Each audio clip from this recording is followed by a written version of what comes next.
We've been asking for Sunderland fans, and we finally get Sunderland fans. Gabby, let's kick off with Graham, shall we? Graham, you must be absolutely delighted. Absolutely, we've been in this league a long time. It feels like forever, so pleased to be finally out of it. How does it feel? Are you buzzing as a fan base? Did you go to the game today? Absolutely, I was there. I'm just driving back now. I'm just on the M1. I think the feeling I've got is relief. Because as I say, we've been in the division a while, and that's because we've deserved to be there. But I just think since Alex Neil's come in earlier in the season, he's a proper Sunderland manager. He gets it, and he's just delivered amazing results. He's got the players playing well. He knows what his best team is. Yeah. I think that's the thing with Lee Johnson. He was picking a different team week in, week out, and there was no consistency. Where Alex Neil's come in, and he's just got them. They've clicked, and they've done really well. It's quite vital, isn't it? Because it's quite a unique club, Sunderland, and I feel as if that's quite a crucial part of the jigsaw puzzle. Getting, as you say, a manager that just gets the club. Yeah, definitely. That's it. I think if we'd lost today, I think I would have feared the worst, because I think the biggest thing that Sunderland have to do now is tie Alex Neil down to a long-term contract, like 3, 4, possibly even 5 years, because he's on some kind of rolling thing, I think. So they need to get him tied down, and if they hadn't gone up, I think they would have lost him personally. I know there was talk of Burnley sniffing around him a little while ago.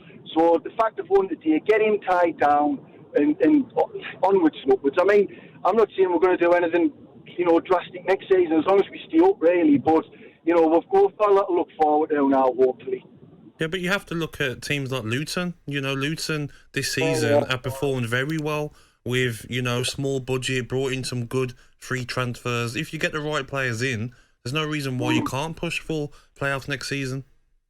Yeah, we'll see how we get on. As I say, I'd be absolutely delighted with mid-table and then just build from there. But we're not going to get carried away. But marvellous today. It was unusual sitting there watching Sunderland at Wembley and feeling comfortable. I mean, Wigan had a bit of the ball, bit of possession, but I felt so comfortable when the second one went in. That was it. But no, absolutely chuffed a bit. This drive home won't feel as long now. I was just going to say that to you, Graham. Because we talked about it earlier. It's very rare as a Sunderland fan that you get to feel quite comfortable. But don't have your feet up. You've still got to drive. But at the same time, I'm all right. just enjoy it. And congratulations to you. Thank you. Thanks very much. Well done, mate. Well done. Brilliant stuff. Graham, the Sunderland fan. Let's speak to Chris. He was also at Wembley. Chris, you must be as buzzing as Graham is.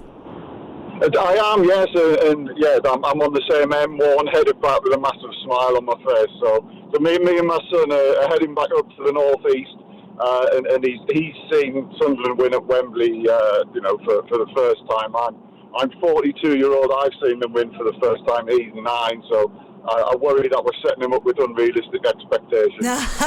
No.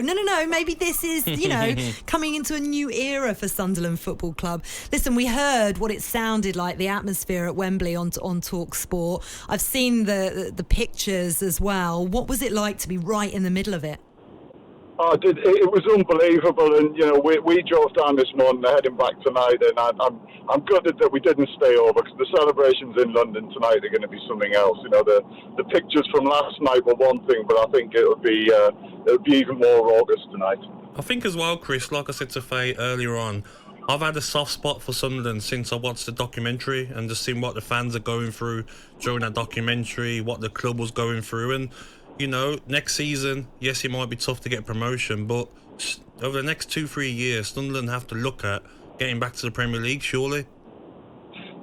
Yeah, definitely. But I think what one thing the last few years has taught us is, I suppose, a sense of humbleness and humility. We've found ourselves enjoying the little things about football again. The Papa John's Trophy, just getting to Wembley this time around. We're able to celebrate these things as if it's the Champions League final. we're one of 90 odd clubs that are never going to get to the Champions League final. So we have to enjoy every little thing that we can, and if that means enjoying a sort of season in the Championship while we finish mid-table and solidify from there, that's absolutely fine with me. Brilliant stuff, Chris. And safe journey up. Yep, safe it will be journey. so much more fun, won't it? But I hope it doesn't take you too long on the M1. Fingers crossed. And thanks so much for calling us on Game Day. Your verdict. Cheers.